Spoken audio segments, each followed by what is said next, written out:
ಒಬ್ಬ ಯುವಕ ತನ್ನ ಜೀವನದ ಅರ್ಥವನ್ನೇ ಕಳೆದುಕೊಂಡಿದ್ದ. ಅವನ ಮನಸ್ಸು ಕತ್ತಲೆಯಿಂದ ತುಂಬಿತ್ತು. ನಾನು ಇನ್ನು ಬದುಕಿ ಇರಬಾರದು ಎಂಬ ಆಲೋಚನೆ ಅವನನ್ನು ಕಾಡುತ್ತಿತ್ತು. ರಾತ್ರಿ ತಡವಾಗಿ ಆತನು ಎಲ್ಲವನ್ನೂ ಮುಗಿಸಲು ನಿರ್ಧರಿಸಿದ.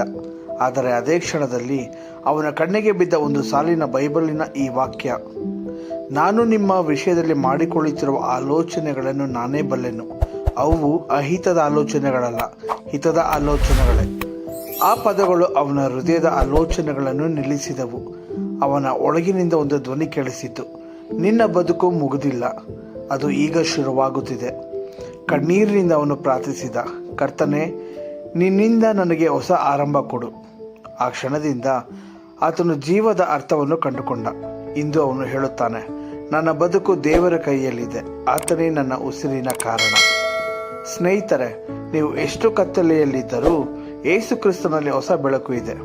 ಆತನು ನಿಮ್ಮ ಬದುಕನ್ನು ಹೊಸದಾಗಿ ರೂಪಿಸುತ್ತಾನೆ.